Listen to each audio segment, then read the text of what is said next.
Polygraphy test होगा। Forensic science के lab यानी कि एफएसएल का जो लैब है वहां पर आफताब को लेकर पहुंच गई है दिल्ली पुलिस। आफताब की साजिश का खुलासा करना चाहती है पुलिस। तो इससे पहले जो प्री टेस्ट है वो हुआ था। अब जो मुख्य जो इसका पॉलीग्राफी टेस्ट है और इसके बाद एक पोस्ट भी होता है, तो जो मुख्य है उसके लिए एफएसएल की लैब लेकर पहुंच गई आफताब को दिल्ली पुलिस। पुनीत इस वक्त हमारे साथ जुड़े, पुनीत शर्मा का हम रुख करना चाहेंगे। पुनीत, इससे पहले जो प्री टेस्ट है वो हुआ था, बुधवार को हो नहीं पाए क्योंकि तबीयत खराब थी, ये वजह सामने रखी गई। अब पुलिस लेकर पहुंची है। कितना अहम आज का ये जो मुख्य सेशन होगा, कितना अहम होने वाला और क्या निकल कर आ सकता है, इसमें क्या कोशिश होगी? देखिए, अभी तक ये देखा जा रहा था कि लगातार आफताब पुलिस के सामने जो खुलासे कर रहा है उनमें से कई खुलासे ऐसे भी हैं जिनमें पुलिस को गुमराह करने की कोशिश थी, और ऐसे में आज आफताब वो राज उगलेगा पॉलीग्राफ टेस्ट में जिसके जरिए पुलिस कई अहम सबूत और सुराग जुटाने की कोशिश की। मंगलवार को प्री पॉलीग्राफ टेस्ट किया गया था, बुधवार को बीमार होने की वजह से वो आ नहीं पाया, लेकिन आज गुजरात से जो दूसरी एक एफएसएल की टीम जो वहां पर हेड ऑफिस है, वहां से एफएसएल की हेड भी यहां दिल्ली की इस एफएसएल यूनिट में पहुंची और ये भी मिलकर के इस एफएसएल में जो ये पॉलीग्राफ टेस्ट को किया जाएगा वहां पर वो उपस्थित रहेंगी। तकरीबन 50 जो सवाल हैं उनकी लिस्ट तैयार की जा चुकी है और उम्मीद की जा रही है कि 3 से 4 घंटे ये पॉलीग्राफ टेस्ट चलेगा और इसके बाद कल नार्को टेस्ट भी किया जाएगा। तो फिलहाल कुछ राज जो अभी तक पुलिस के हाथ नहीं लगे हैं, जिनमें शुद्धा का सिर कहाँ है, आलाए कत्ल जिससे हत्या की गई और वो आरी जिससे शरीर के टुकड़ों को काटा गया, ये बरामद नहीं हो, तो ऐसे में इन चीजों को बरामद करने में पुलिस को खासी मदद मिलने वाली है और बड़े राज से पर्दा उठने की आज उम्मीद है। बिल्कुल, तो आफताब को लेकर पहुंच गई है पुलिस, दिल्ली पुलिस। आप बने रहिए पुनीत हमारे साथ, और 50 सवालों की जो पूरी कड़ी है उसे तैयार किया गया, इस पर जवाब लिया जाएगा। और एक और बड़ी खबर आपको बता दें, आफताब की साजिश के एंगल की जांच में इस वक्त पुलिस जुटी हुई है। कई सबूतों से श्रद्धा की हत्या की साजिश का शक और ज्यादा गहरा गया है। मुंबई से सीधे दिल्ली आने की कोई प्लानिंग नहीं थी, यह सोर्सेस के हवाले से जानकारी है। हिमाचल में बद्री नाम के शख्स से मुलाकात के बाद दिल्ली पहुंचा था आफताब।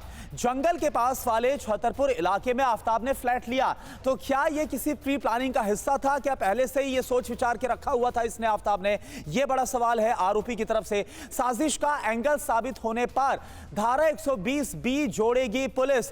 तो यह एक बहुत बड़ी बात है जो कि लगातार इन्वेस्टिगेशन जब आगे बढ़ रही है कि क्या ये जो वारदात को अंजाम दिया गया, श्रद्धा की हत्या की गई, उसके लाश के टुकड़े किए गए, ये क्या किसी पूरी प्री प्लानिंग का ही नतीजा था? और ये जो कड़ियां निकलते हुए सामने आ रही है वो कम से कम आरोपी को लेकर, आफताब आरोपी जो है उसको लेकर इसी तरफ इशारा करती हुई नजर आ रही है। आफताब की खूनी साजिश के जो 9 सबूत है वो क्या सामने आए हैं ये समझना बहुत जरूरी है। एक एक करके इस तमाम पन्नों को हम खोलेंगे। आफताब श्रद्धा का दिल्ली आने का कोई भी प्लान नहीं था, ये 9 सबूत है खूनी साजिश से जुड़े।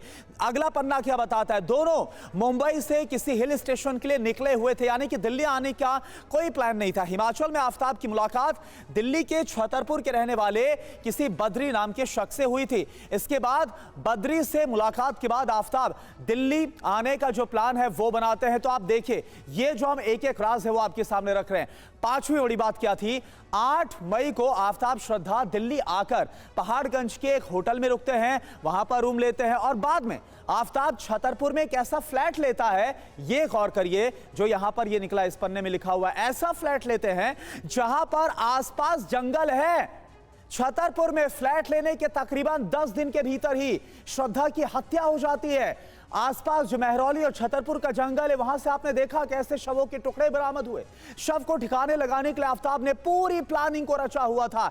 और सबसे बड़ी बात, जो आखिरी बात आपके सामने हम रख रहे हैं, फ्रिज में शव रखा, आरी चापड़ की मदद से शव को काटा गया और फिर जंगल में टुकड़ों को फेंक दिया गया। 2020 में भी आफताब ने श्रद्धा के टुकड़े करने की जो धमकी है वो दी थी। अगर यह साबित हो जाता है कि आफताब ने ही साजिश को रचा था, बाकायदा इसकी पूरी प्लानिंग पहले से ही थी, तो पुलिस धारा 120B को भी जोड़ सकती है। और पुनीत हमारे साथ इसी पर ज्यादा जानकारी के लिए, क्योंकि तमाम डिटेल्स वो आप तक पहुंचा रहे हैं जो हमने आपको दिए।